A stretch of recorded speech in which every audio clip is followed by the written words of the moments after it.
We're live. All right, welcome back from lunch break, everyone. Friday the 28th. We are continuing work on the miscellaneous elections bill. And so we're touching on two pieces today. We're talking more RCV, but we're also talking about fusion hybrid candidates and some buckets in that area. So what I wanted to do, because they are two big pieces, we broke this into, I want to break it into two distinct conversations. So first and foremost, I want to start with the fusion piece because we are joined here with our colleagues, two representatives. I want to focus of their time and their committee work.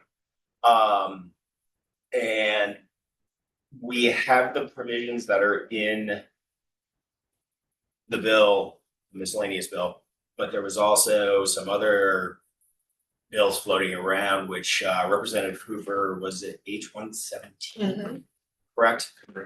Which we are also considering for inclusion in this bill. So these are all components of the general conversation around this. So I want to forego bringing up Director Sheehan and just let our witnesses start to offer testimony right now, and then we can circle back to the Secretary of State's feedback on this one after the fact. If everybody finds that amenable, I'll call up the first witness. We good? Mm-hmm. All right, cool. We will start with Representative Logan.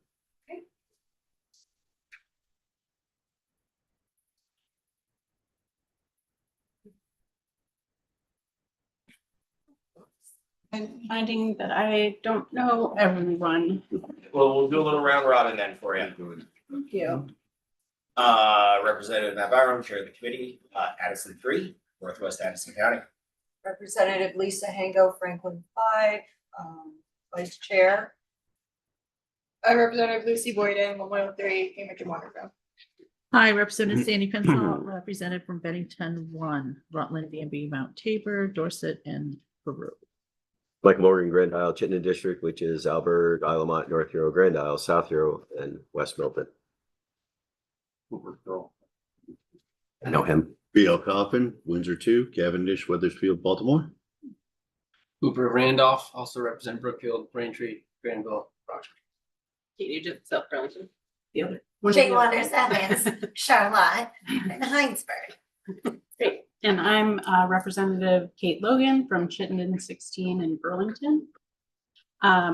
So I guess we'll jump in. I'd say today it seems like what we're talking about is our complexities regarding elections in a majoritarian, also known as a winner takes all or post past the post system, where an elected official represents a geographic district.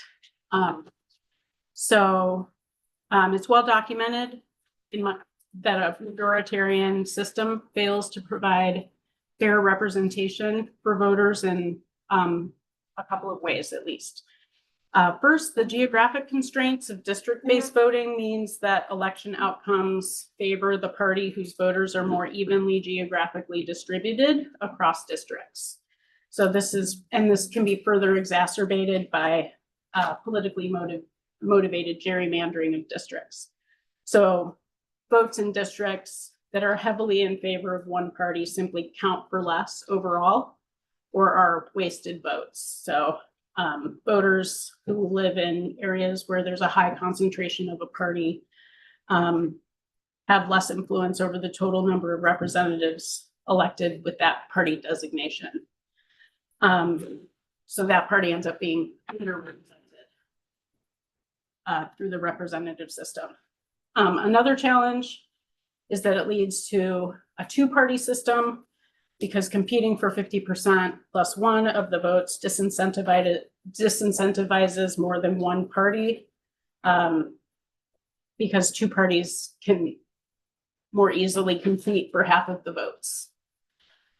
So this discourages diversity of political thought and political representation. So in the US, for example, you have to choose to be a Republican or a Democrat, or choose not to affiliate because neither of the two parties provides representation for your political identity. So the recommended approach to address those failures of majoritarian systems is to adopt proportional representation, and most liberal democracies have done that. The US has not chosen to make that change. So the elections policies that we're discussing today are centered around ideas, things that aim to make majoritarian systems as capable of accommodating political diversity as possible and offer more representation to voters.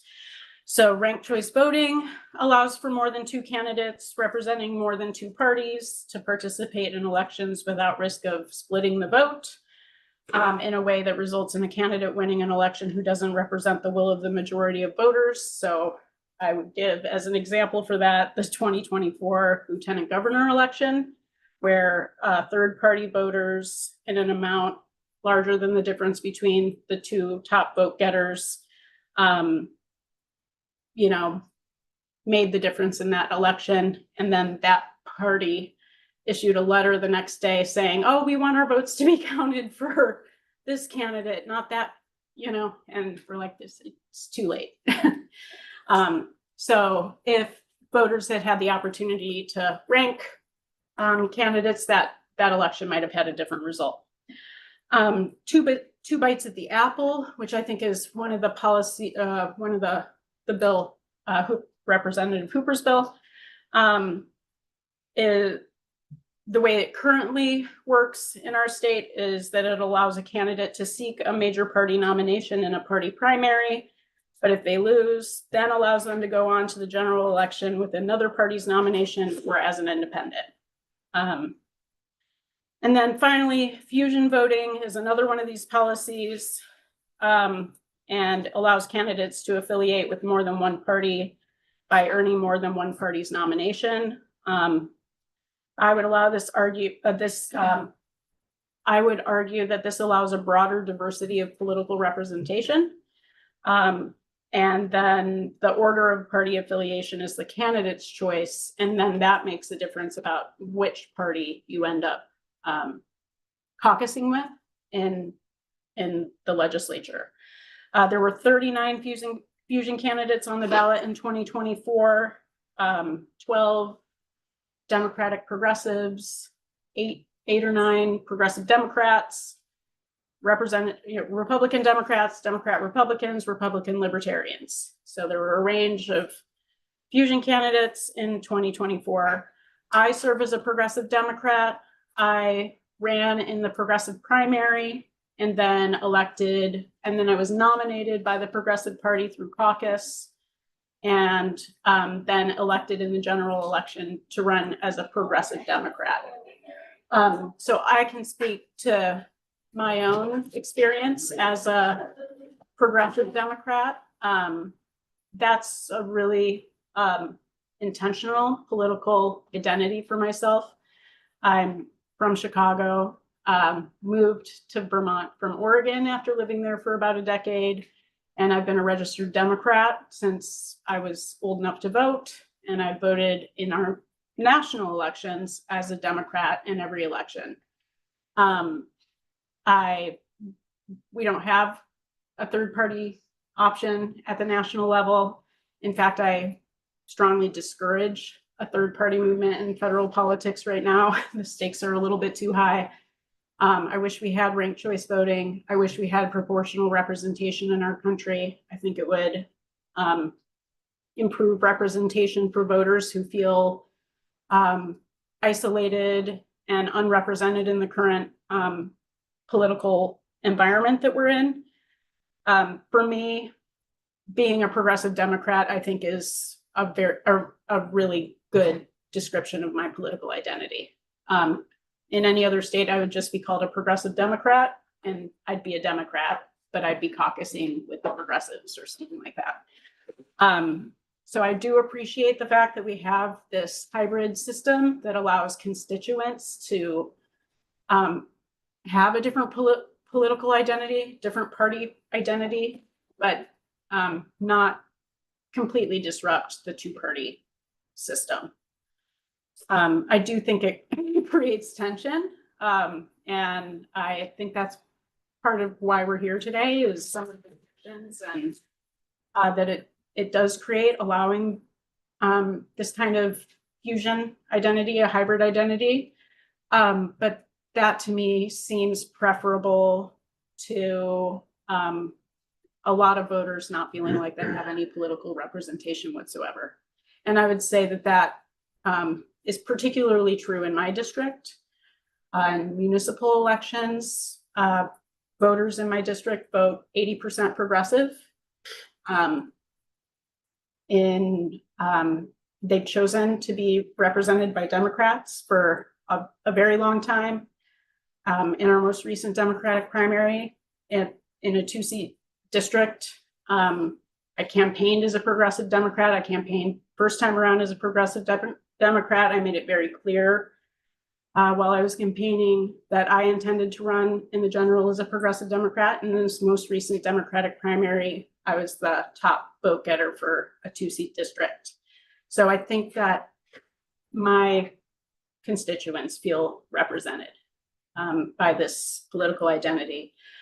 I am happy to talk about the problems, though, that are created, and I certainly recognize them and would not discourage us from trying to solve the issues that have arisen. So happy to answer any questions.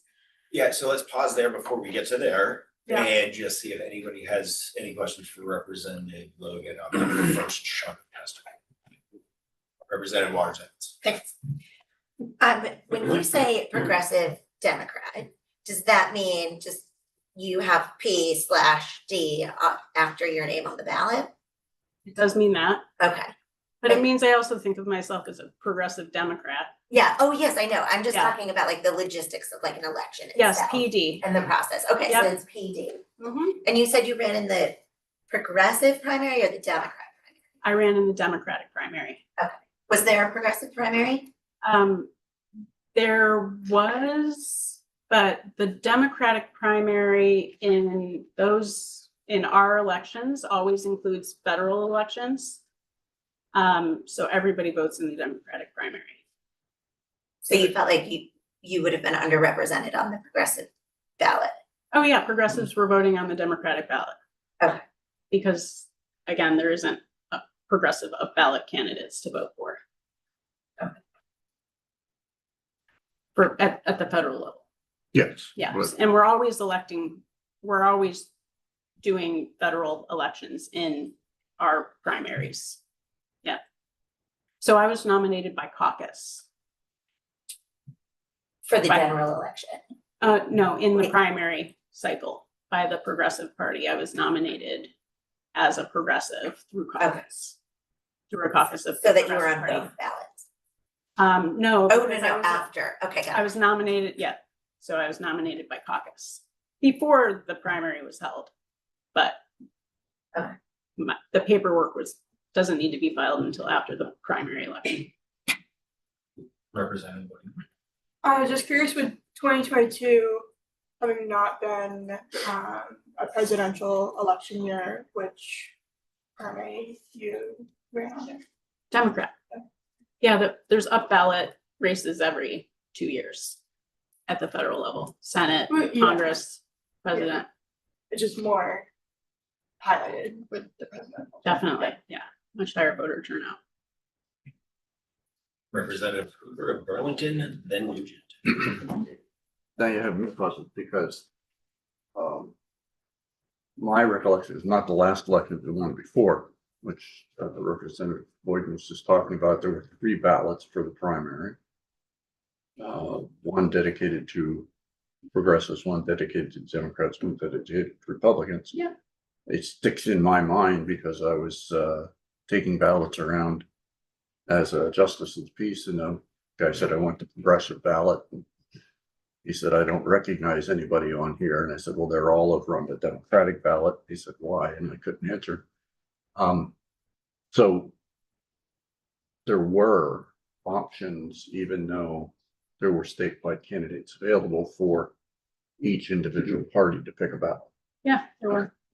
Yeah, And I would say also, I think the way that Democrats pick their candidates, also leads to, like, if you want to be a progressive Democrat, for example, you have to run in the Democratic primary, because there is no caucus process for nominating folks to serve as PDs.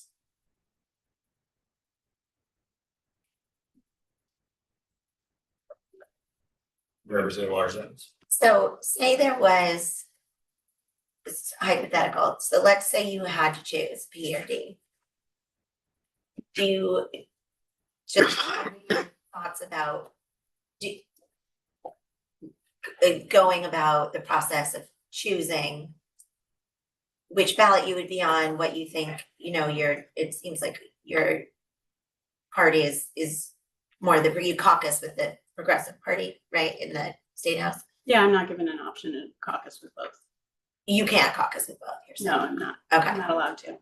So then, given that, and we're talking about you only because this is, you know what I mean, it could be Yeah. any one of a Yeah. number of candidates, not just specifically you. Yeah. But what do you think what would the effects of this be on the elections process and the availability to voters of giving them the options that they want and need? I mean, I think that not having fusion, I mean, I would find that disappointing, because I think it would be strange for me not to consider myself a Democrat, first of all. There is no National Progressive Party. So then I'm not, yeah, it's already strange that I'm not allowed to progress. I'd like to caucus with Democrats as the person who won my Democratic primary.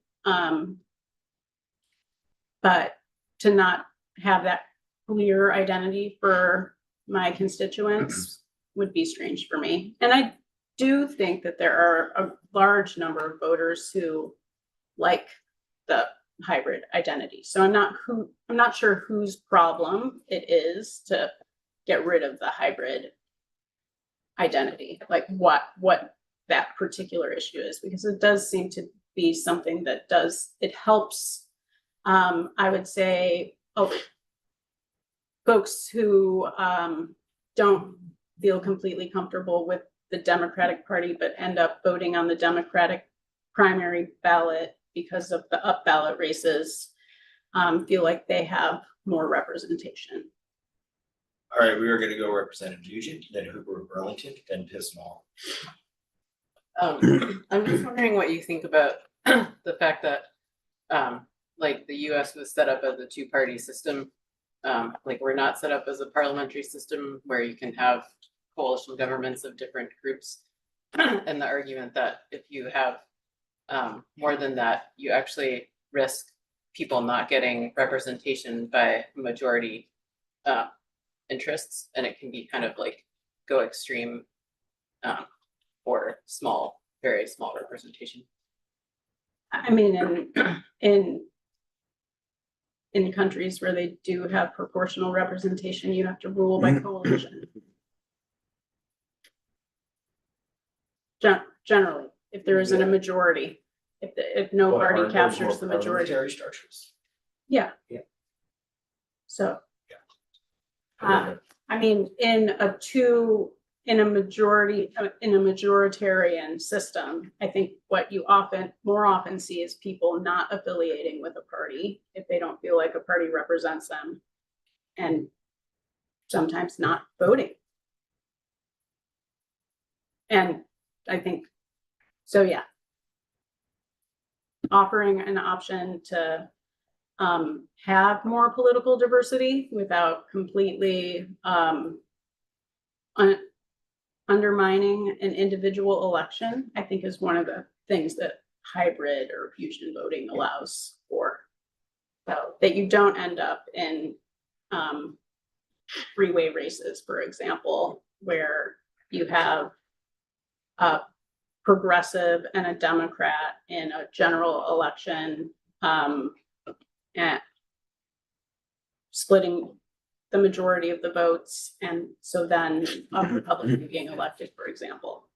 which has happened once in 2016, when there were 3 candidates running in a general.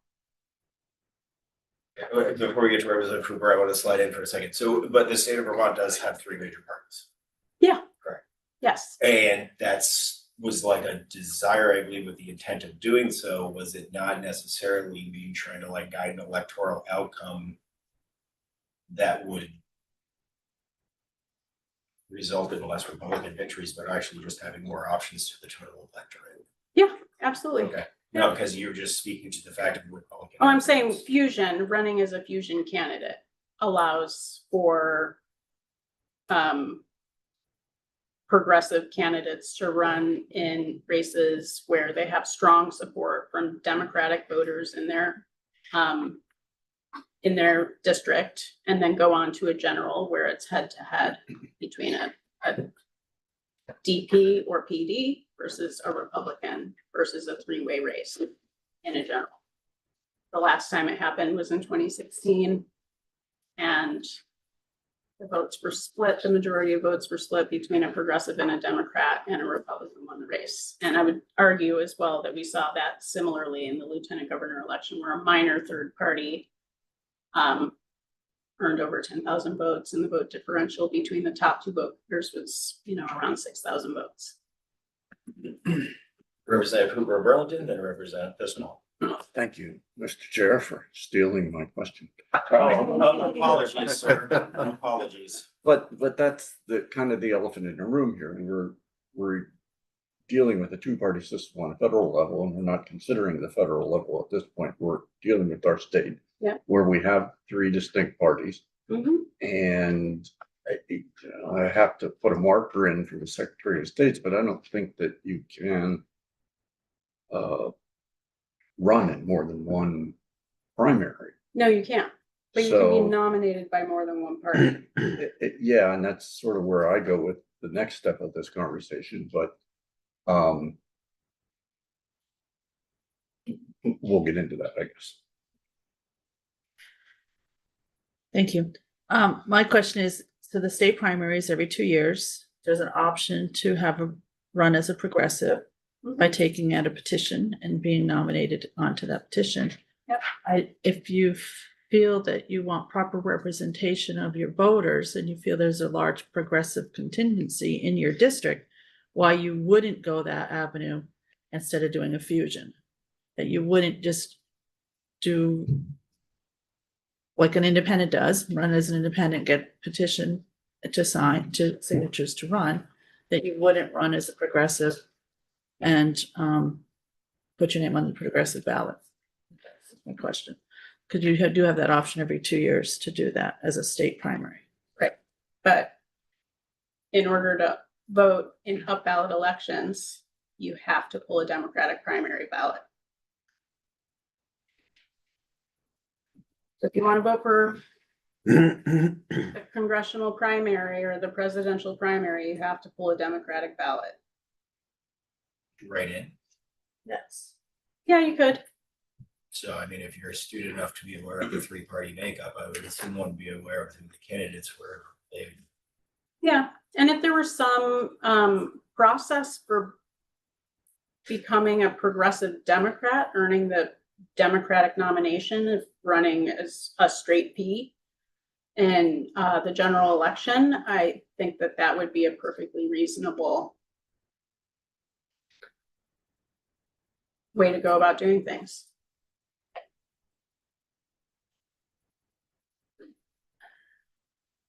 But you can't become a fusion candidate after a general election. No, and I would just like to add that this last presidential election was a true indicator of people pulling their non-traditional ballot that they normally would have pulled based on their beliefs to do a write-in campaign for somebody else. And so that option is there. I think you are what you are and you should run what you are. And if you campaign, you can get people to write you in on their ballot as well. Any other questions? Do we move into the second bucket of representatives' testimony? Proceed. Oh. Oh, I thought you had more. Oh, yeah, no, I can speak to any of the other issues that you'd like. No, but that is my testimony, because I was asked to speak to Fusion Okay, understood. candidacy. Okay, so we'll hit the pause button there on the other stuff. If you want to remain with us, we can get to Sure. those portions. Yes. Yeah, no, but I am happy to talk about 2 bites at the apple or ranked choice voting. Oh, you know what? So let's hold the ranked choice voting. If you want to speak to the 2 bites of the apple, I think that's relevant to this conversation. Okay, absolutely. So yeah, like I said, 2 bites at the apple allows a candidate to seek major party nomination in a party primary, but if they lose, allows them to go on to the general election with another party's nomination or as an independent. So I'd say that this is like yet another way of getting around the restrictions that exist in a majoritarian party system, where both people running for office, but also potentially voters might not feel that a major party candidate adequately represents them. And I could see the benefit particularly in, so somebody could elect to try to earn a party nomination and then go on to run, even if they lost a party primary. This is more of just answering questions. I know that this particularly, I think, is brought up, and I know that Representative Duke is here to provide testimony on her experience with a similar candidate running for the Democratic primary election, seeking to be a Fusion candidate, lost the Democratic primary, had received the nomination of the Progressive Party in their district through caucus, and then went on to the general to run as a progressive. So Representative Duke had to run against the same candidate twice. I think that's the most recent example. I mean, my testimony on this would be if folks want to restrict running under a party label in the general election after losing a party primary, I suppose that might be one way of resolving the issue, but this is to me, this allows the most possibility of representation if a candidate really feels like the candidates who will be on the general election ballot after the primary process are not providing adequate representation for the district, that they should be allowed to run in both the primary and general. I'm agnostic on the party designation, personally. Representative Hooper. Well, we're back to the conversation about 3 major parties in the state. And I think the problem that I see in the resolve that I came with 117 was we're merging 2 opportunities that probably when they were created were not intended to be merged. And that is, if a major party does not have a candidate for a position, they can at caucus fill that position with another individual.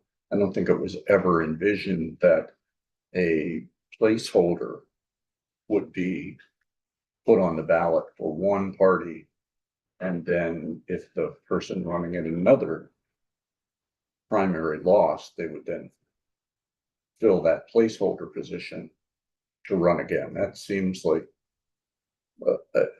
almost an abuse of the system, which is why I call it the 2 bites, because you're getting an election view and a ballot, and you are denied, your candidacy is denied.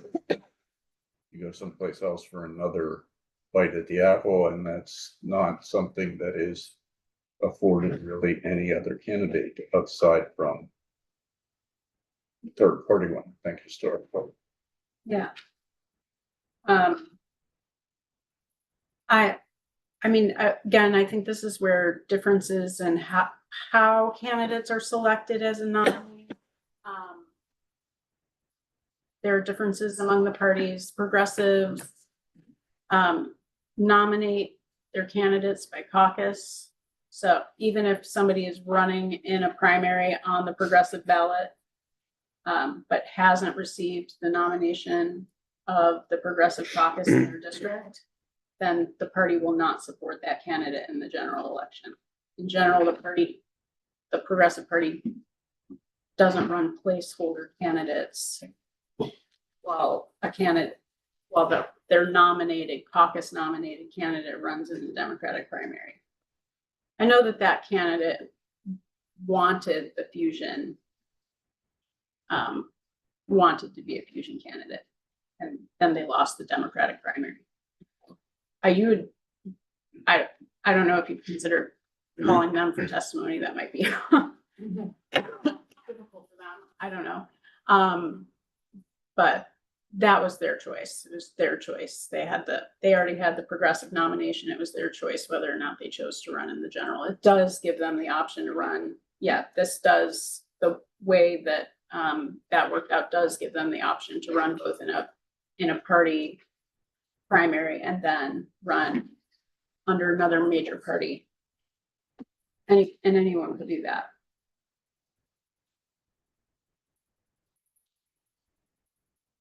Any other questions for right now? Okay.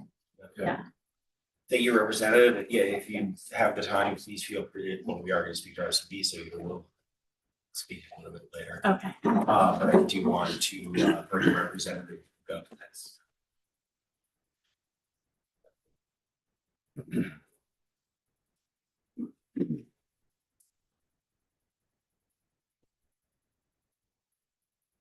Hello, everybody. Hello. Good to see you, Representative. Nice to see you as well. This is your first time in here in a formal capacity? Yes, it is. All right. Well, let's do a quick round of intros again. Representative Matt Byron, Chair of the Committee. That's great. Representative Lisa Hanger, Franklin 5, northwestern corner of the state with Canada. Lucy Boyden, Lamoille 3, Imagine Waterwell. Sandy Pincinel, Bennington, Rutland 1, Danby, Dorset, Mount Tabor, Land Grove, and Peru. Michael Morgan, Grand Isle, Chittenden District, the true northwest corner of the state, Albert, North Hero, Isle Lamont, Grand Isle, South Hero, and West Milton. Just picking on it. BL Coffin, Windsor 2, Cavendish, Weathersfield, and Baltimore. Hooper, Brookfield, Braintree, Randolph, Granville, Roxbury. Kate Nugent, South Burlington. Shea Waters Evans, Charlotte, and Heinsberg. Well, for the record, I'm Representative Abby Booth from Burlington. And yes, I'm looking at my two fellow Burlington representatives here. That for the record, it is the best district in Burlington. So Mr. Chair, I move that the Best might be struck. Please hold the motion. So I'm gonna kind of be the person to kind of walk you through sort of boots on the ground experience of politics in Burlington. So Chittenden 17 is a nice rectangular, mostly rectangular part of Burlington that runs from Waterfront Park up to Letty Park and then inland a bit. Also includes the Interdale. So I've got the agricultural part of Burlington as well as the largest residential development in the state in the same district, which is pretty cool. Only single member district in Burlington. It includes part of the old North End and part of the new North End, essentially. So I'm going to start this story in 2020 and then rapidly move forward to 2024. So the first part of the story will help you understand how I got appointed, and then I'll talk about my experience running for the seat. So in 2020, the incumbent in this district was Jean O'Sullivan, and Emma Mulvaney Stanek ran against her in the 2020 Democratic primary and beat her in the primary, and then got the progressive nomination, and then ran as a PD in the general election, winning election unopposed. So then she served as a progressive and then did the same thing in 2022. So ran in the Democratic primary, that time unopposed, and then served as a progressive and was always caucused with the progressives and served as the progressive leader. So when she resigned, after she was elected mayor of Burlington, she resigned her seat And then the standard practice is the governor appoint somebody from the same party as the person who resigned. It's not required, but it is standard practice. And so the Democratic Party put up 3 names. I was on one of them, and the Progressive Party put up 3 names. The rationale being the person who had resigned had run, in fact, beaten an incumbent in the Democratic primary. Therefore, it was appropriate for the Democrats to put up nominees as well as the progressives. So Governor Scott, interviewed, and I believe the 2 finalists came down to me and a progressive named Miss Aloisi, and so he chose me to take the seat. And I was seated with a week to go in the session. I've met many of you then, but so I was here for 5 days in the spring. And then, by the end of May, everybody knows you have to file to run if you're running in a primary. So I filed, and Missa also filed as a progressive to run in the Democratic primary. So, okay, it's fine. That's as you've heard, that's generally how it works in Burlington.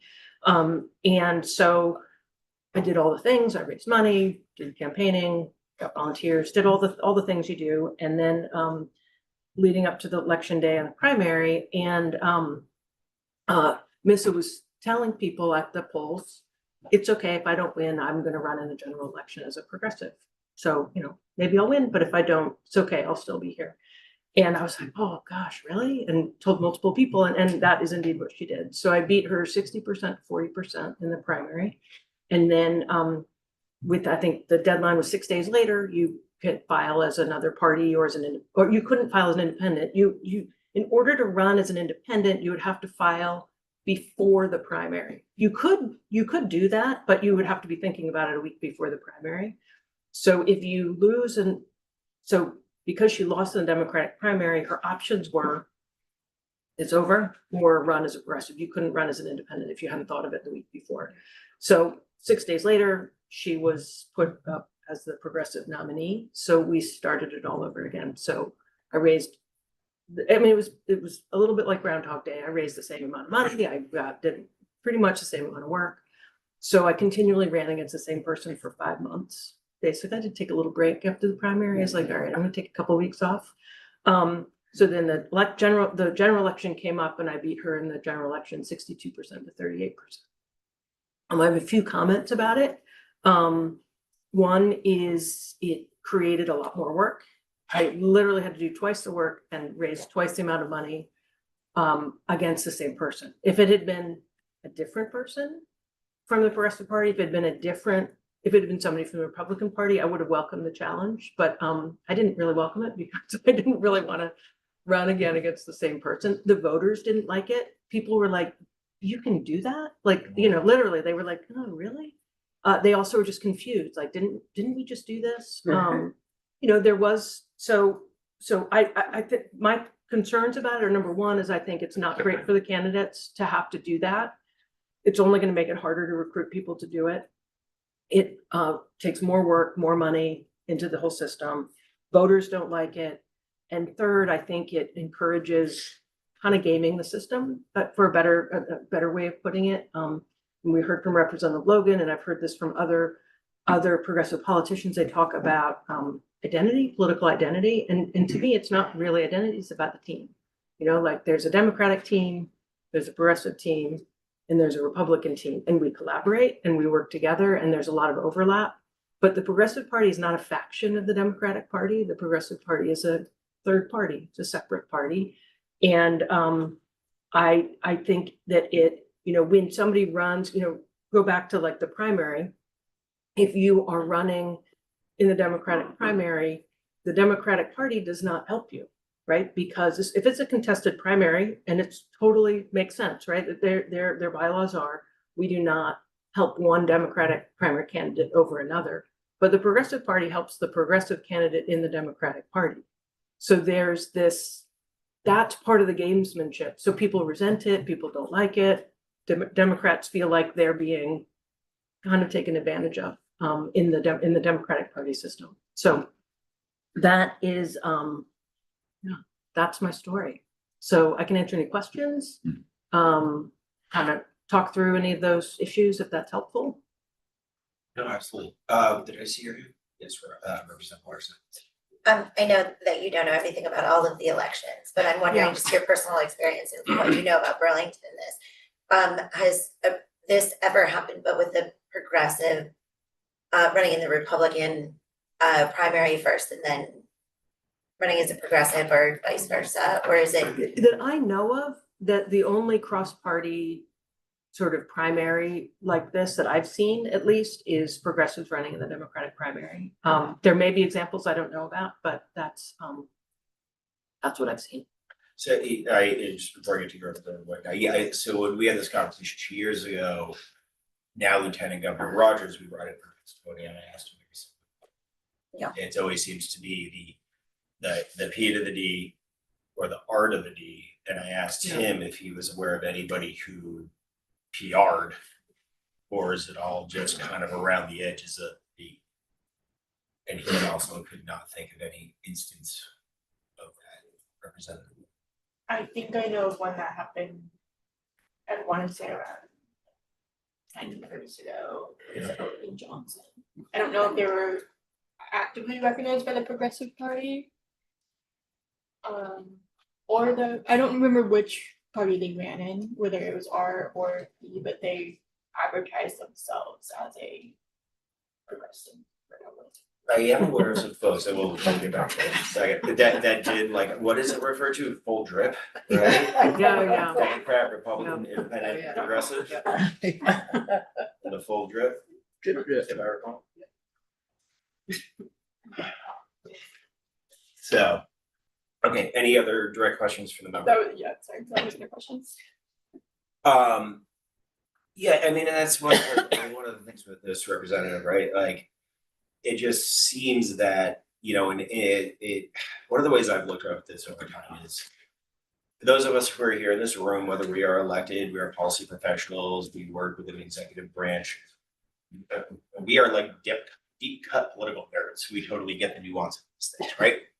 But the outside looking in for the constituency and the electorate for a lot of the baseline voters is the brand by which you choose to run is a way of sort of like an opening way of marketing yourself as a political product for them to begin to understand.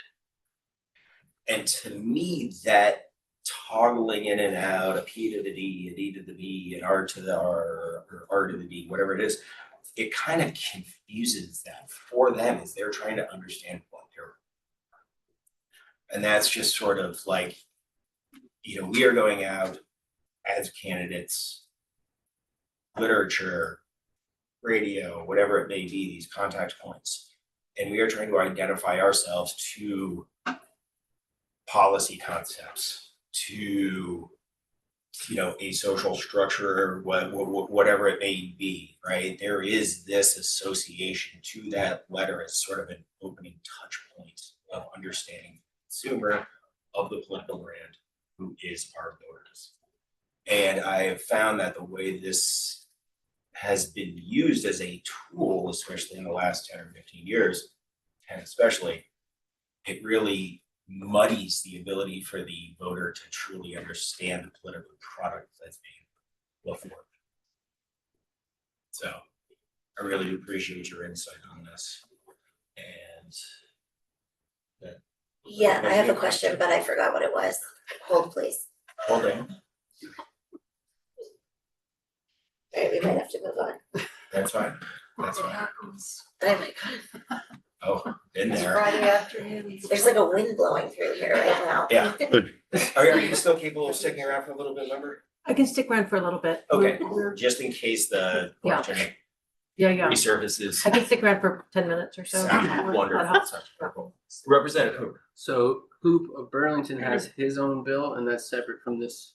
Yes, that is H-117 that speaks to the second bite of the apple concept within the bill that we have listed today. That is just just no more fusion candidates, pretty much in a nutshell, like how you file the primary. That's how you, no hybrids. I remembered. See, watching the time. Thank you. Representative Waters Evans, then we have Representative Hoover. I'm on it. of So- Randolph. So in the second race. Yeah. Did it seem like a continuation of the first race or did philosophically or did it seem like two separate things were? The only real difference was that the literature is updated for a different date, and that it was general election, not primary. It was the same messaging, same stump speeches, same. Yeah, And except the difference was people paid more attention, right? Because it's a general election. So, and that was the argument, was that only 25% of voters came to the primary, so more voters should have a choice. But I would argue then you knew that before it started. Like, no, we did not have any, we had what we expected for a voter turnout in a primary, and we had what we expected for a turnout in the general election. So that decision, I think, could have been made to just run in the general election, and that is when, right, that is when the majority of more people were gonna be voting. So, but no, there was virtually no difference in the messaging between the primary and the general. thanks. Representative brought up my bill, which however this gets incorporated or not incorporated, I want to be clear that my issue is not how anything runs within the party structure at this point, except for the fact that when you go before the electorate once and are turned down for the position, there should not be another avenue through the party structure or another party structure that allows you to access the ballot again. That's the two-bite concept. You get to lose an election once, whether it's the primary or the general, but not both. I think the tricky thing is, one could be a Republican with some ideas that are considered Democrat or progressive ideas, or one could be a Democrat with some ideas that are progressive, align with progressives, or I mean, there's always going to be some mix in between that. And for better or worse, we're in a system where you declare a party or you don't, and you run as an independent, which is also an option for you.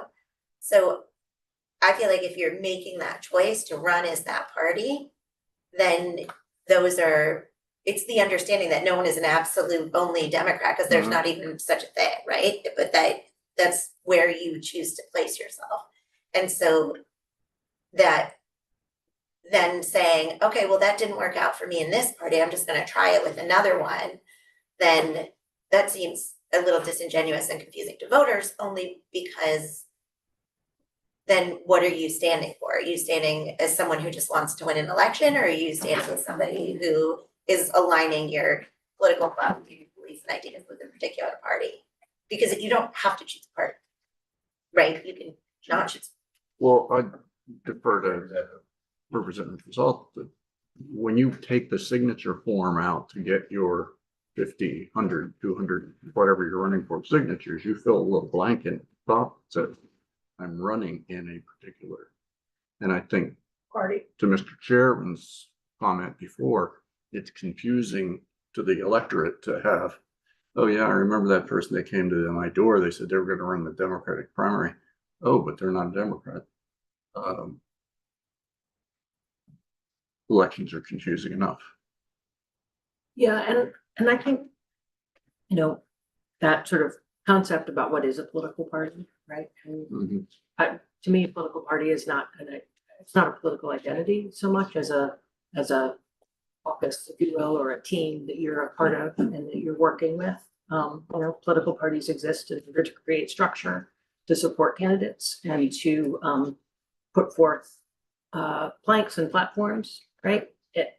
And so that is something that I think is challenging in the method of running as a PD, with this idea of as a political identity, by having running the Democratic primary in order to signal your political identity without actually saying, I'm going to be caucusing and working with this political team. Does that make sense?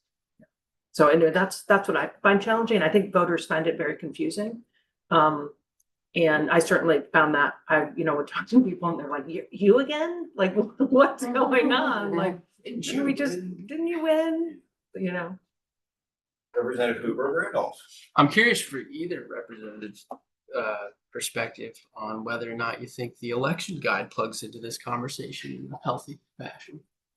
You familiar with? the Secretary of State's election guide. Mhm. Does it plug in?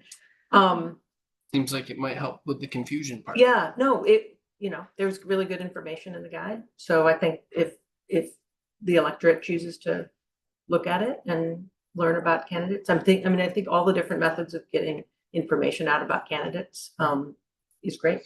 Mhm. Right? And a certain percentage of the electorate will read it. And, you know, we have a lot of very engaged voters in our district that read that and read other methods and talk to us at the doors and try to make, make really good decisions about who to support. Do you ever have Republicans running up there? Is that, We haven't had a Sorry, Republican I for a didn't catch the while. question. do they ever get Republican opponents or is that old news? We have, it's been a couple of years, but yeah, I mean, 6 years maybe since there's been a Republican run.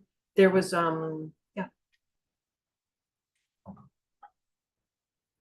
Anything else for Representative Duke? Okay.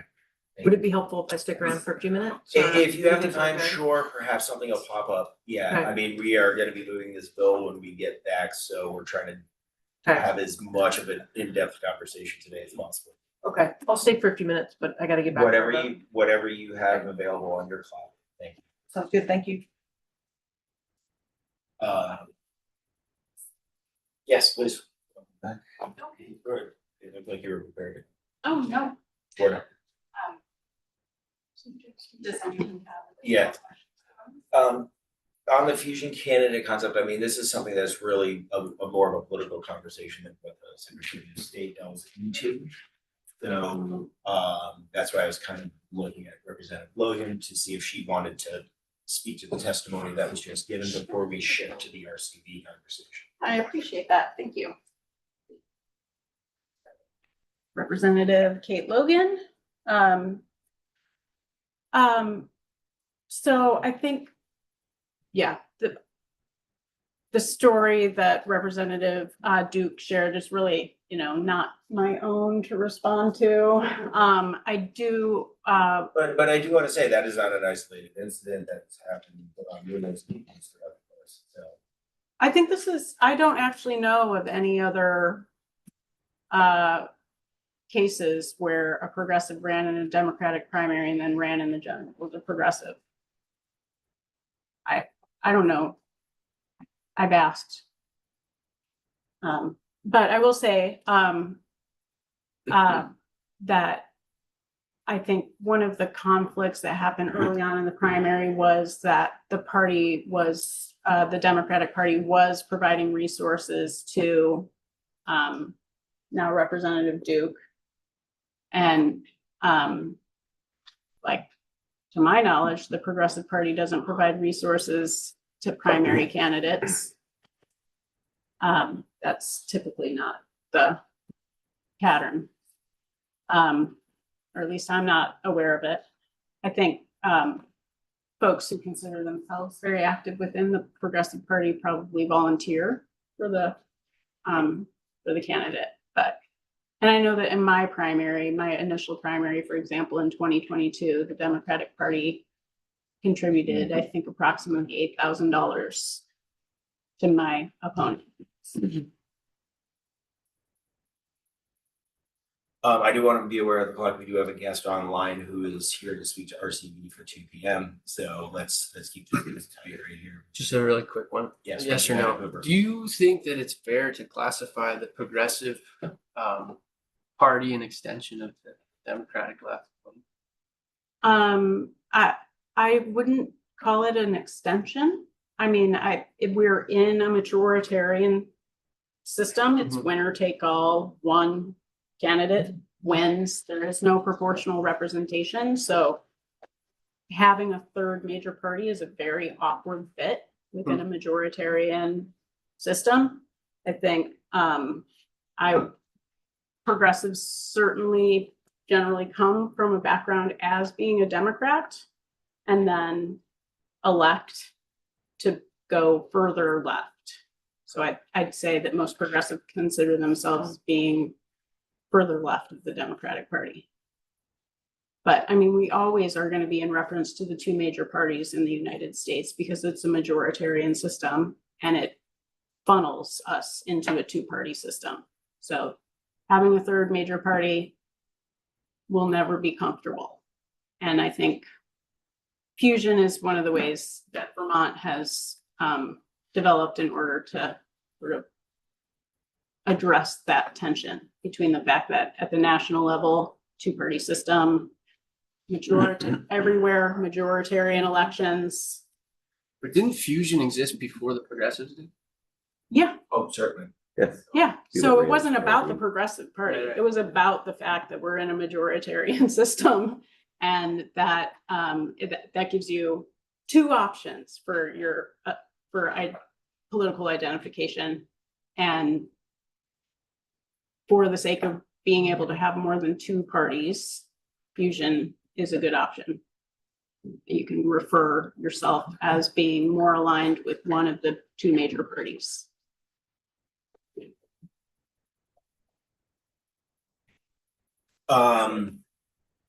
I have one question here before we get to our guest on the RCV conversations that I really need to him. Yep. I want to go back to something you said before. You said that the progressives don't resource candidates in the primaries.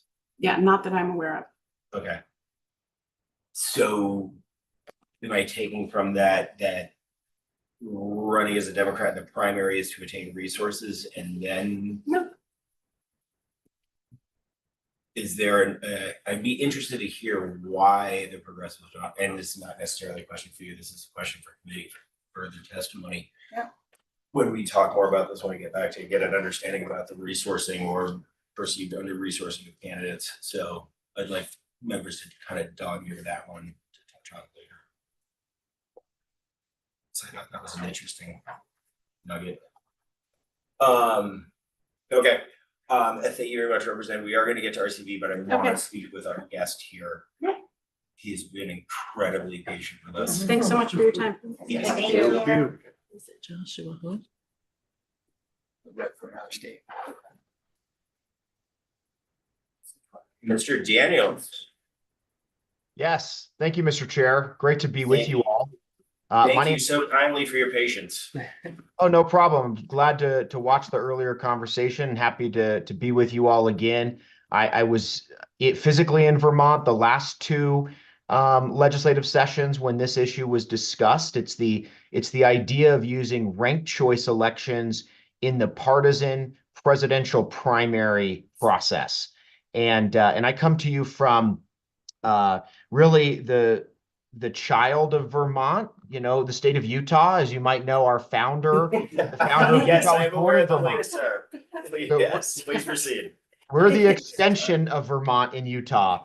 But I'm the former county clerk and auditor for a county called Utah County. So I was in charge of election administration in that county. It's the second largest county in Utah. It's similar in population to the state of Vermont.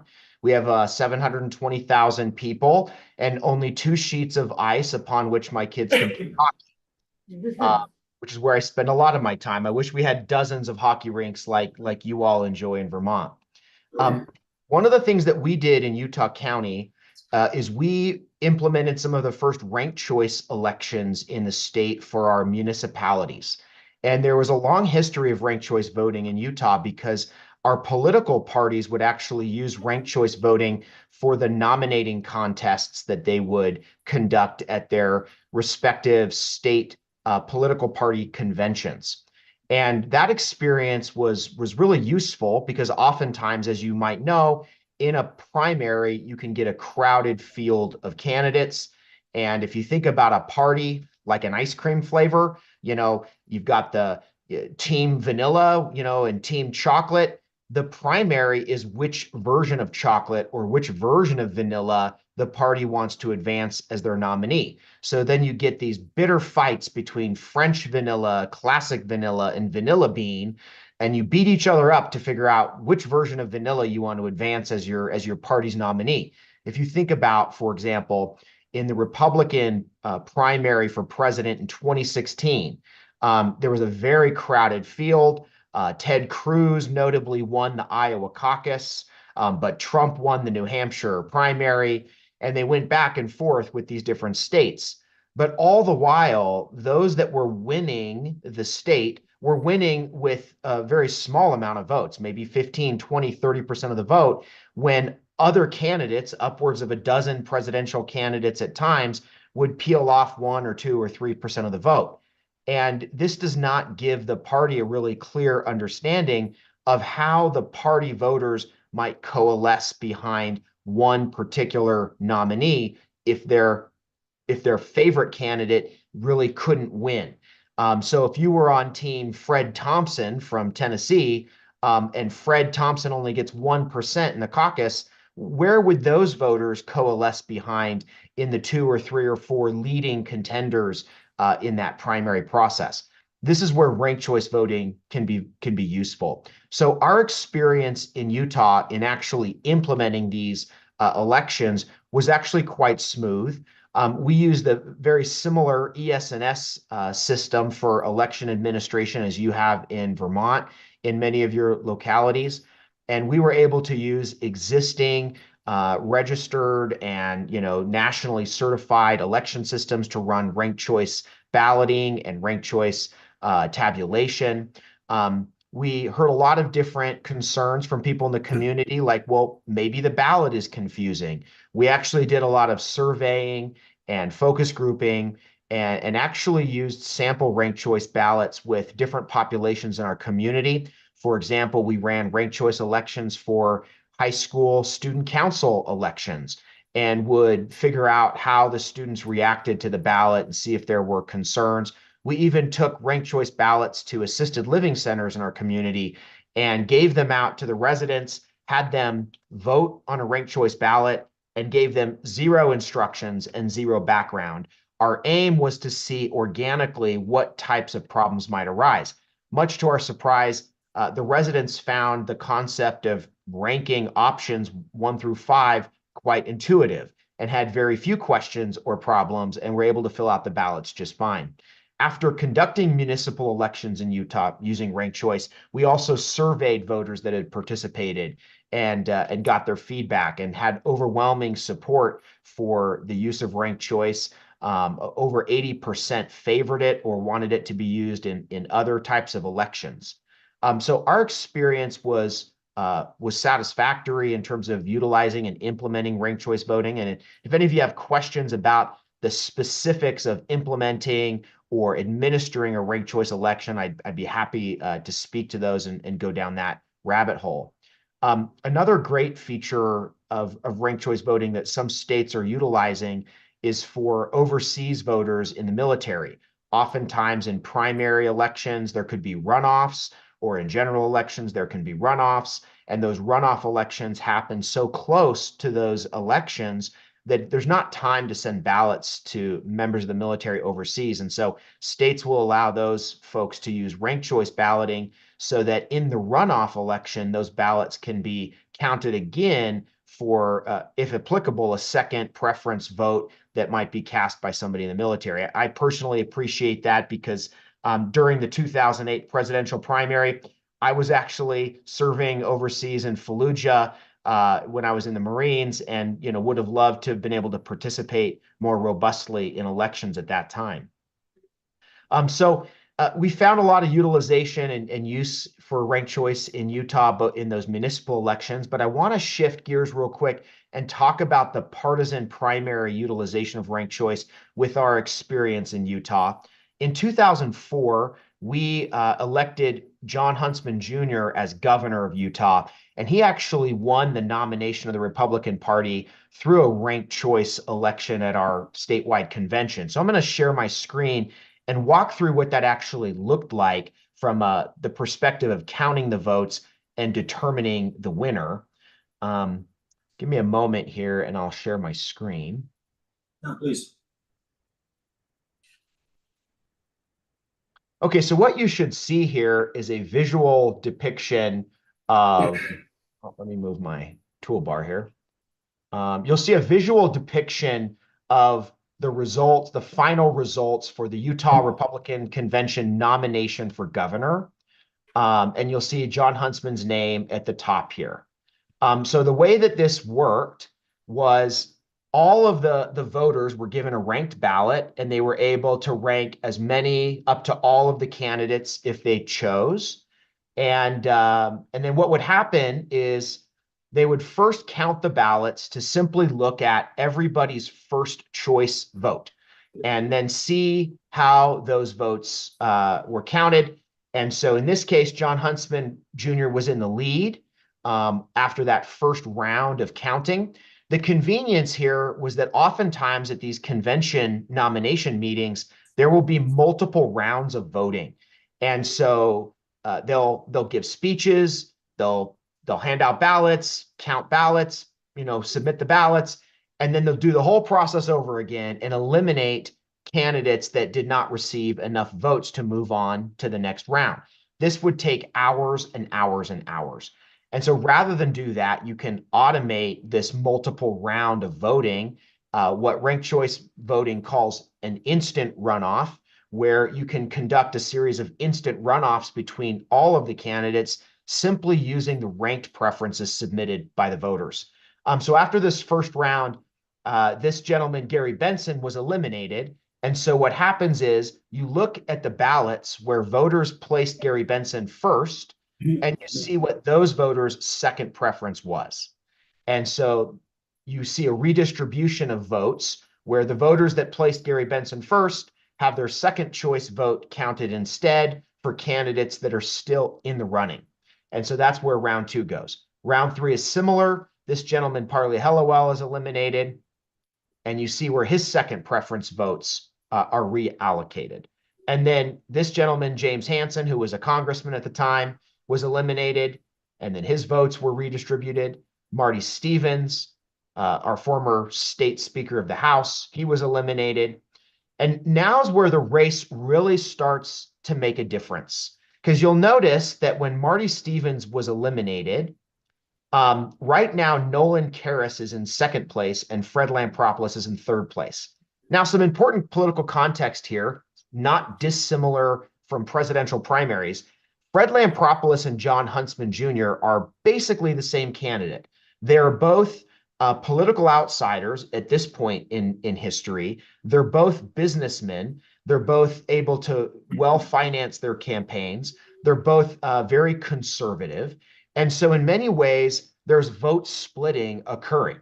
The type of Republican primary voter that likes Jon Huntsman also likes Fred Lampropoulos and vice versa. And so in a lot of ways, support that might naturally be for one of those two candidates is split. Nolan Karras is from a different tribe, if you will, within the Republican Party. He came from the legislature. He was very aligned to public school interests and things like that. And so there was some internal division, if you will, within the Republican Party about which candidate they wanted. And this is where you start to see a difference in how these second preference votes start to show coalescing behind candidates. Because as Marty Stevens is eliminated in round 4, in round 5, you now see Fred Lampropoulos is ahead of Nolan Karras. And that's because Marty Stevens was also very conservative, a Chamber of Commerce, businessman type conservative. And so you see some alignment between Marty Stevens, Fred Lampropoulos, and Jon Huntsman Jr., whereas Nolan Karras and Olene Walker were more aligned to each other. So here, Fred Lampropoulos is slightly in the lead over Nolan Karras for second place in the running. Well, once Olene Walker is eliminated, it won't surprise you, based on what I just said, because of her alignment with Nolan Karras, her votes largely go to Nolan Karras. That's really important because it allows everybody in the Republican primary who has their first favorite candidate, but who might align underlying, if you will, with one of the two poles within the Republican division. It allows their vote to not be wasted by putting Olene Walker as their first choice, because they can still have a vote for Nolan Karras when the running gets down to just these last 2 or 3 candidates. So then after after that, Nolan Karras is in second place. That becomes really important. And then in round 7, Fred Lampropoulos is eliminated, and John Huntsman Jr. is the winner of the convention. Now, notice that this race is very close between Huntsman and Karras. Under the rules of the Republican Party, there would be a statewide primary runoff between the top 2 vote getters at the convention. John Huntsman would go on to win that primary. But this was a much smoother way to run a nominating contest, because imagine if all of these candidates were in a primary. It could be messy. There would be a lot of strategic voting because people might not want to throw away their vote on a candidate they couldn't win. And so a ranked ballot allows everybody to have their full preference reflected in the outcome of the election without the risk of this sort of wasted vote splitting that can often occur when you have such crowded fields. So I'm going to go ahead and stop my screen there. And I'd like to answer any questions, and if there's more discussion or thoughts that you have about ranked choice voting that I can help address, I'd be happy to do that. No. Thank you very much, sir. So I am sliding out for a meeting at 2:30. That is a standing, and I am going to hand it off to the ranking member, Representative Waters Evans, who is the lead on the elections bill. So that was a perfect transition there. I appreciate your time very much and insight. I have questions. So my first question is, our town clerks, I'm also a hockey mom. It's playoffs. It's Yes, time. it is. We're doing it. So our town clerks in Vermont, administer our elections on a local level. And they are beloved and respected. And also we do not want to overburden them with too much work. So I'm wondering if you could speak a little bit about the transition between, our standard voting system and a ranked choice voting system, and what the burden would be and what the learning curve was like for that, for, a switch for elections administrators, and what your perception is of, how it's going after using it for a period of time. Yep, great question. So basically, in our system, similar to your system, voters, in our case, there's a lot of vote by mail, but the same is true in our polling locations for in-person voting. Every one of our voters uses paper ballots. Although for the disability community, there are accessible machines that can be used as well. But what that means is that the ballot that the voter looks at, it looks slightly different, because rather than just one bubble next to a list of names and you bubble the one name that you want, there's more of a grid system where you bubble next to the name based on a first choice, second choice, third choice, fourth choice. So our ballot design was slightly different. However, the good news is that ballot design was facilitated by our existing election systems. We didn't need to use a different system. We didn't need to do anything by hand or manually. We didn't have to use any workarounds. We were able to design ranked choice ballots in our existing election system and print ranked choice ballots on paper just like any other normal ballot. When it came to counting the votes, tabulating the ballots, when we received the ballots back from the voters, we used the same equipment, the same optical scanners, the same data system, the same management system. All of the votes are counted automatically by our certified systems, the same way any other ballot would be counted that's not ranked choice. And then what happens when it comes time for the results is that the data file that is the result of the election is very similar to the other data files that our system produces. There's a little bit more data, obviously, because you have ranking data that's incorporated into that. And then we used a software utility that will automate this tabulation process, this winner selection process. So as I explained in my example, where a candidate is eliminated and the second choice of that candidate is reallocated to another candidate, et cetera. That process is automated through this software utility. So it didn't take a significant amount of time or manual effort to facilitate that process. It's like all the other things that we do when we prepare results and file reports of the results to the public. We click some buttons and we export a file and we post it on the website and that sort of thing. And all of that was the same.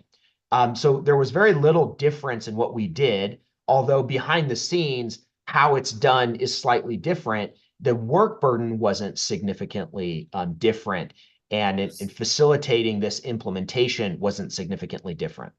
The good news for you all, when it comes to, let's say, like a presidential primary, which is a statewide election, is that those data files of results of the race, just like other data files, can be sent centrally to the state, to the Secretary of State, to the state elections office, or the state parties, however you facilitate that process, and they can then combine all of the results from the various local jurisdictions to then run this process to show who the statewide winner would be in the case of, let's say, a presidential nomination for the two major parties.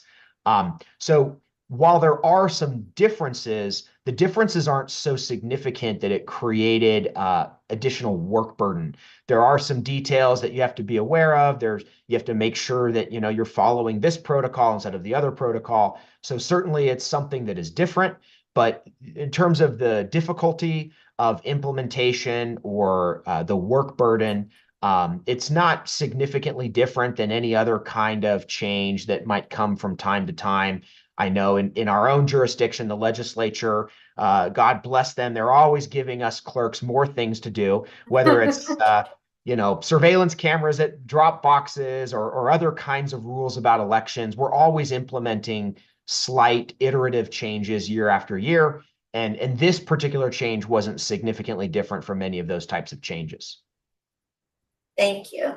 Now I wanted to know about another concern I hear frequently when people are asking about ranked choice voting is if it's confusing for the voters, which you touched on a little bit. I'm wondering if you can talk about voter education efforts. I know that you said that that when you took it to the assisted living facility, they needed no voter education really to figure it out, but was how much time, effort, what types of education and outreach were there for voters, and was it costly? Was it just can you talk about that a little bit? Yeah, another great question. Voter education is always very important, especially if you're going to do anything different in your election administration. And you can spend as much or as little on voter education as you choose. The more you spend, the better outcomes and feelings voters will have. In our case, the statewide Office of Elections made grant money available for cities to educate voters. They largely spent the bulk of that on sending out postcards or mailing flyers to voters, just kind of explaining the process. But we did create content to describe how ranked choice voting works.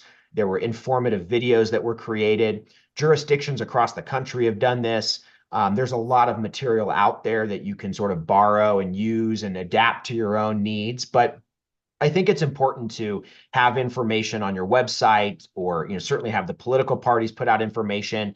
How you design the ballot is important. You want to follow best practices for how the ballot looks and feels to the voter, with clear instructions about the ranking and how they can rank as many candidates as they want, but they should only use one ranking per candidate, and they should only use one ranking once. So there's only one first place winner, second place vote, et cetera.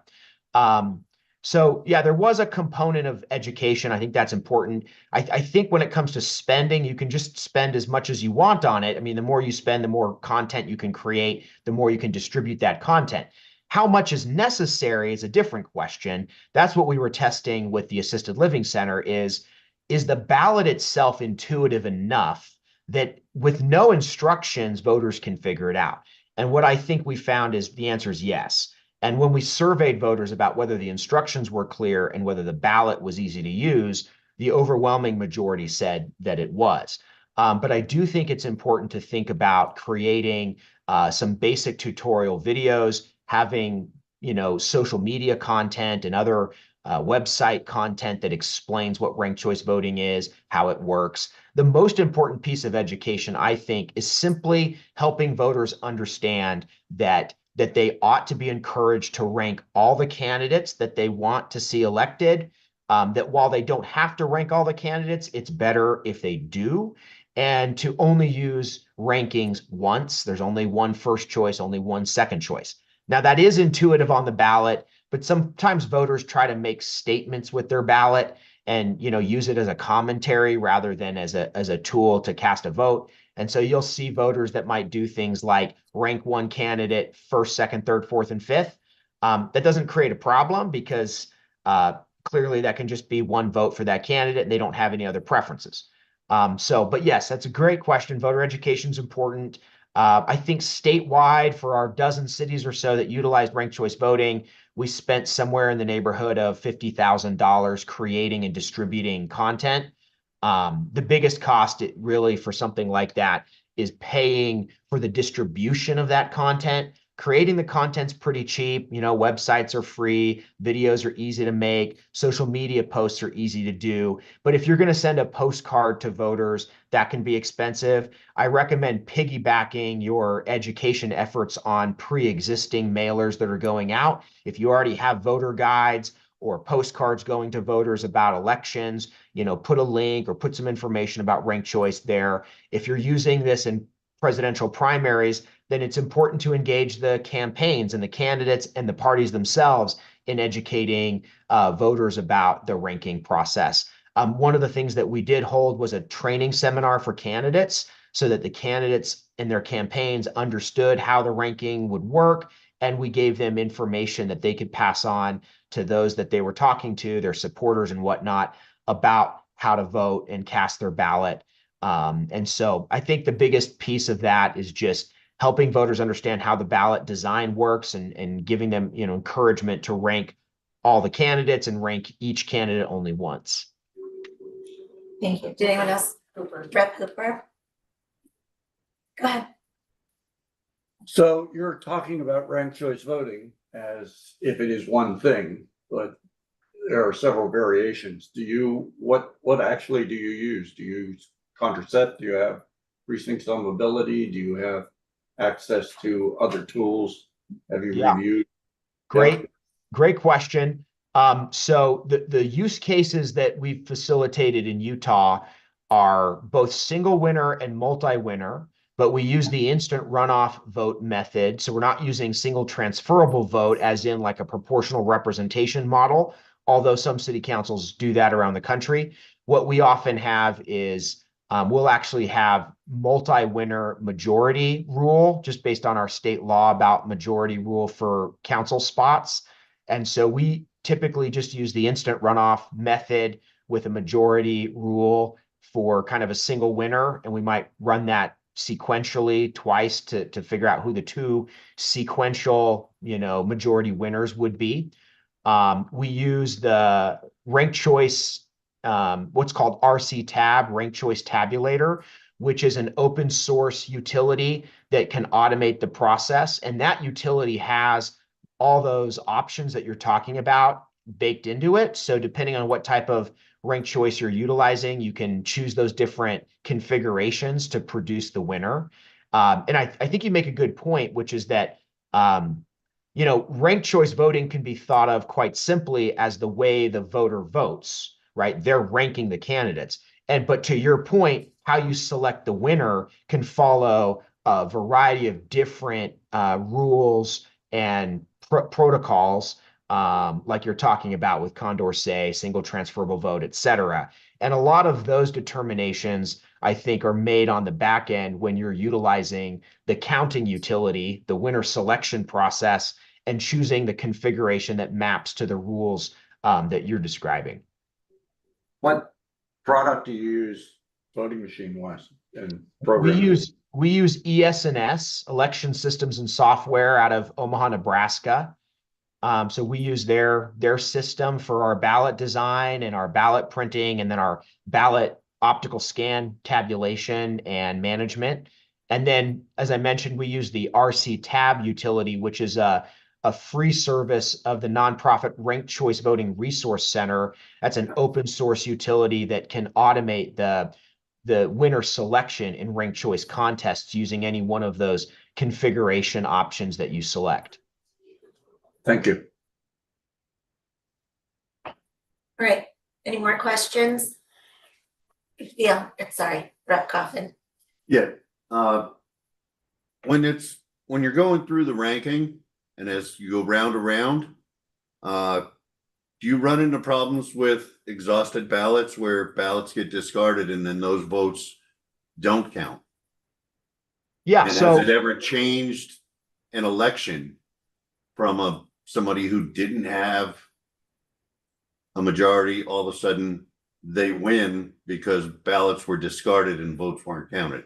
Yeah, great question. So exhausted ballots being ballots where a voter maybe doesn't rank all the candidates. If they only rank one or two or half the field of candidates, then once the candidates that they voted for are no longer in the running, their ballot doesn't have any more preferences left. And so that ballot is exhausted and it isn't used to reapportion votes for any other candidate, right?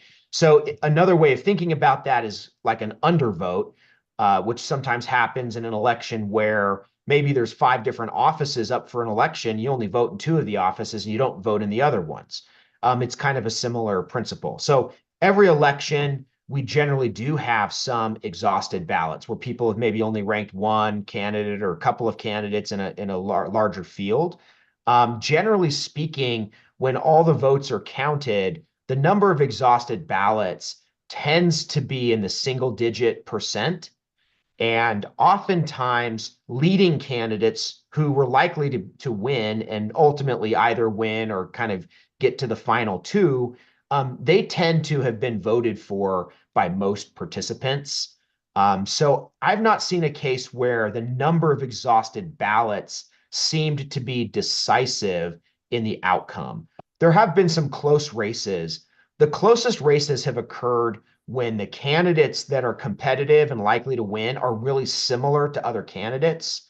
That tends to be where most of those really close races come in, and then you're really kind of wondering if exhausted ballots makes a difference. That would be an example of like vanilla and French vanilla are both running for city council. It was the closest race ever. Well, of course, because they're very similar. But a lot of times elections tend to be between maybe more polarizing different types of candidates. And so in those races, it tends to be more clear. There's usually wider margins and there's less exhausted ballots because people have a strong preference between those types of different candidates. So yeah, it's a great point. You should always keep in mind exhausted ballots. What we find in our example in city council utilization is that voters have less strong preferences about city politics, and they're less engaged in city politics than they are in national or partisan politics. And so I think you're going to see more exhausted ballots in something like a local nonpartisan race. Our city councils are nonpartisan because people are just less engaged. There's lower turnout, et cetera. In the examples where we've run this in the Republican Party, there's actually a lot less exhausted ballots. Because you're talking about more engaged voters with stronger preferences. We also administered a presidential caucus in the Virgin Islands for their Republican Party this past cycle, in the 2024 election cycle. And there were very few exhausted ballots there because most of the participants were likely to have cast a ballot for one of the 2 leading contenders, which at the time was President Trump and the South Carolina governor. They were kind of the top 2, and people had strong opinions between those 2 candidates. So I think in the use case where you're looking at presidential primaries, you'll probably end up with a lot fewer exhausted ballots than you'll see in some of the city council races where maybe they've used it, like even in Burlington. Good question. All right, well, thank you. We are going to have our Director of Elections and Deputy Secretary of State talk about this and some other stuff. You're welcome to stick around on Zoom, but I'm sure you also have a million other things to do. Yeah. So thank you very much. That Thanks was to be so with you. useful and care. informative and entertaining. Thank you. Take care. You too. Are you ready? Right. Rep Coppin, do you mind moving Rep Stone's chair over there since she's not here today so they can sit there together? Thank you so much. I was going to and then thought I might trip over the camera here. Cause all kinds of chaos. So you're nimble like that? Okay, good. Good afternoon. For the record, Lauren Hibbert, Deputy Secretary of State. John Sheehan, Elections Director, and Hockey Dad. Thank you. Yeah, hockey, yeah. It's been quite some time since we've seen you too, so thank you. You're welcome. It's been 3 to 6 hours. If it's okay with this committee, this is a very long bill. There's a lot of components of this bill that we'd like to address, but since you just heard about ranked choice voting, if we could just address the ranked choice voting sections of the bill, that makes sense to us, if that works for the committee. Yes, I hope that you can provide some guidance or suggestions about what would work for your office relating to the bill. I think we're good on the explanations, not that we don't want to hear what you have to say about ranked choice voting and how it works. If there's something you thought we missed, I think we're fairly solid on that. So it can, your perspective and your thoughts on the bill itself are really welcome and of course, yeah. Well, I will primarily turn that over to Sean, but I will say that ranked choice voting is something that the Secretary of State supports for the presidential primary only at this time, because of the uniqueness of that election. And we support it being implemented for the 2028 election. So, but for the logistics and how it would operate, I'm going to turn to Sean. Great, thank you. Yeah, so on that side, I think it's really looking at the way the bill proposes for the 2028 presidential primary. We feel that's appropriate, and passing it in 2025 would be most helpful. We strongly support that. The reason being why we've heard about the challenges or the goals, the work that needs to be done on two folds, both educating voters and the work with clerks to get ready for the process. While we heard from the last witness that it's that it's possible and not bigger change than a lot of the other pieces, we also want to make sure that Vermonters are comfortable, want to make sure that clerks are comfortable. So we feel that by passing in the 2025 session, that allows to establish that long runway for us to then implement the plan. I think it's also important to say that while noting that we aren't going to be creating that implementation plan from whole cloth. I think that's probably obvious too from the last witnesses as well. But in addition to the folks in Utah and Alaska, New York City, even our neighbors across northern New England in Maine have also had ranked choice voting for many years. The question often comes up with how it works with hand count towns. They have 150 hand count towns in Maine, and it's worked for them as well. Now, having said that, I think having that time to really work and dig in on those details, how they work, how we'll implement it, will be important. Yeah, I just want to know how many hand count towns are in Vermont. Roughly 100.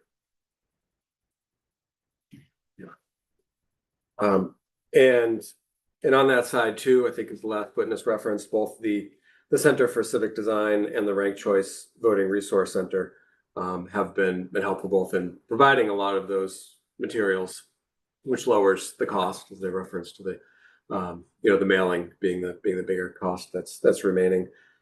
And they've also studied lessons learned about what the most effective way of designing the ballots as was talked about. So we'd be able to use that lead time to learn from those lessons, design the methods that will work best here. We've spoken to our tabulator vendor, LHS, as the last witness spoke about. They use ES&S. We use Dominion tabulators here in Vermont. But again, they assured us that we'd be able to support the ranked choice voting, and then actually the next generation of tabulators that's coming out with the next certification, they're always evolving, is going to be even more seamless in supporting that process right off. And so I think again that those are the main points that we've seen from this side and for that implementation. I would lastly add one piece that's come up a lot is the issue, I think, that with the last witness spoke about piggybacking on other communication and education that went out. One thing we've heard a lot about, I'm sure you have as well, we've heard from clerks, that the way the current system of voting in Vermont with the different methods, the different, you have to choose a party for the presidential primary. You don't choose a party for the statewide. You statewide primary, you get the 3 ballots, have to return 2 unvoted. And then the general election, universal vote by mail for everybody. That inconsistency has led to, some confusion, some need for voter education.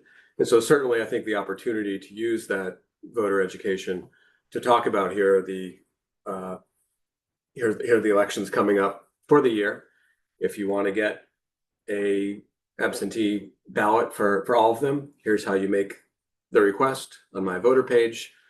Get them for the presidential and the statewide primary, letting them know the various dates, letting them know what to expect. It offers a great opportunity to do this piggybacking of voter education on the ranked choice voting. Do you have any opinion, the way the bill stands at the moment, it's repealing on July 1st, 2029, this one presidential primary thing, is that? Yeah, we oppose that section. We feel that just in general significant changes to election procedures and election law shouldn't be run as a pilot. I think if there's going to be made that effort of recognizing that ranked choice voting is a more robust way of participating in democracy, I think we can all appreciate how much Vermonters like robust democracy, and we're on the eve of town meeting day where we are very robust. That making those kinds of significant changes shouldn't be done as a pilot, and repealing it would be sending a signal that automatically repealing it would be sending a signal that it is a pilot. So I think rather that our recommendation, and we'll put this in written feedback for the bill as well, is to strike those sections that talk about the automatic repeal. Instead, we could be directed to give a report, say in 2029, about how ranked choice voting went in 2028. Would be happy to provide that. Certainly would be looking at evaluating what happened with the change anyhow. If the committee and if the legislature more broadly, didn't like it, wanted to repeal at that stage or make changes or anything else, there certainly would be ample time, given that the next presidential primary wouldn't be until 2032. Sure, and we have the ability to do so. We can always take it back. I am wondering also, what was my other question? It's Friday afternoon, I apologize. This was my question. So is the goal maybe there isn't a goal, but would you say that the goal for trying this out as a presidential primary ballot is to slowly incorporate it into other ways of voting for Vermonters as time passes? Maybe is the answer. We want to see how it goes at the presidential level, and I think the report that we would recommend to this committee, as opposed to the repeal, should have an analysis of should this be expanded to other races.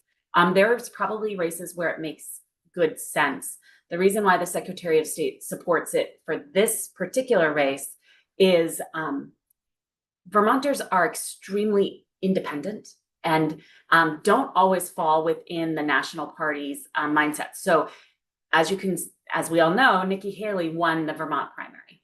And there may have been a second contender that would have been useful to the national party in the Republican primary, that would have told the Republican party where, if Nikki Haley's not the candidate, who's the next best candidate for Vermont. And that type of nuance is better served by ranked choice voting than just having to pick one candidate.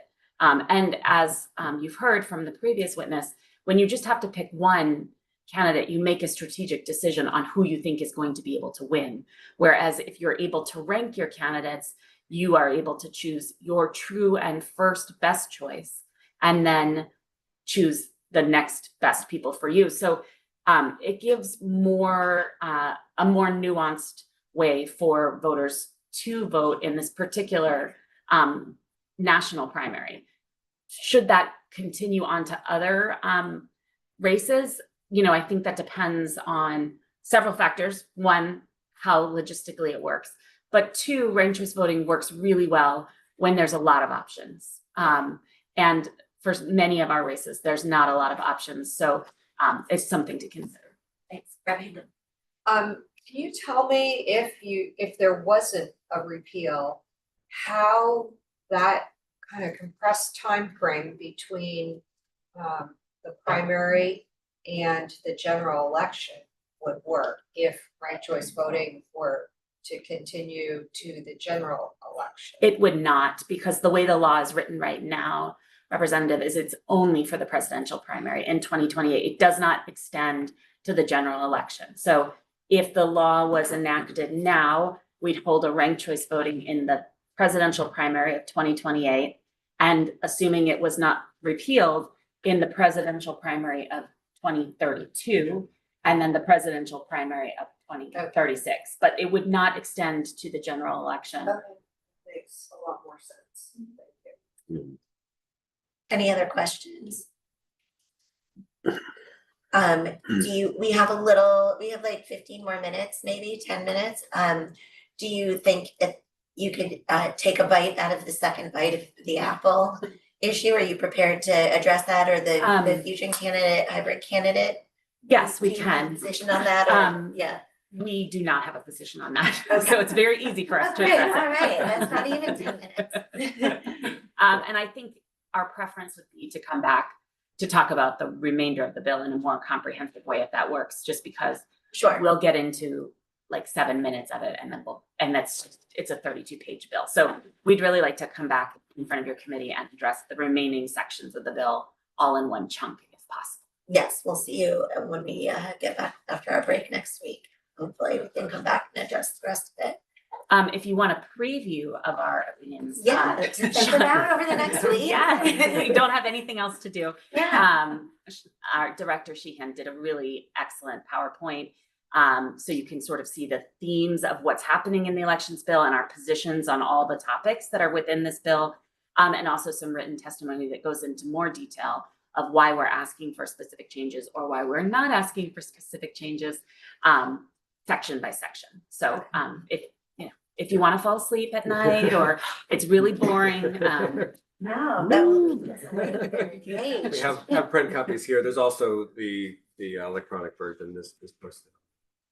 Okay, Committee okay. page. It is on our committee, is it on our committee page now? Yes, it's it's currently on the committee. Yes. Another question, I know this is only my second biennium here, and I know that we addressed this and had these conversations last time. Do you know how many prior years this has come up, this issue of ranked choice voting and I think I think it's been part of the conversation for quite some time. But I think it's been the last 2 bienniums where there's been an actual bill. And the most significant movement occurred in 2022. But there was a bill in 2020, but there also was a pandemic in 2020. So things got a little derailed. yeah, Epcot? Yeah, do you know, if any of the states that have enacted ranked choice voting, have they then decided this doesn't work for us and repealed it? Or has everybody kept it and been happy with it? I think for the change, I defer to other witnesses and maybe folks from the Ranked Choice Voting Center could explain. I know there is a lot of literature out there about the experiences of states and voters in those states and the public opinion of those. But yeah, that would be a piece we can either come back with or bring another witness on. Yeah, I was just asking because since you said that Secretary of State's office supports this, that there would be that answer. Yeah. That was the only reason. And Mhm. in my research, I don't know of any community that has repealed it, but I don't want to answer that definitively without researching it. Okay. I don't know. I think there's been efforts to repeal it, but whether it actually has been repealed, I just don't want to speak off the cuff. Okay, no, I'm just trying to learn. Yeah, no, I appreciate it. It's a great question. All right, did anyone else have any questions? Concerns? Thank you. It's been a long day for you. You are much appreciated. Been here a lot today. Well, I was smarter today and this afternoon that I brought my water bottle, but was I smart enough to bring it up to the table? No. Well, you're good. Thank you so much for coming. Thank you. Thank you. All Thank right. you. And we are scheduled for 3:00, I believe. Maybe 3:05. I think I asked if we could take a little break. We've been sitting here for a while. So we are going to be back, if you could be back in 10 minutes. We're gonna finish up the technical corrections bill from the office.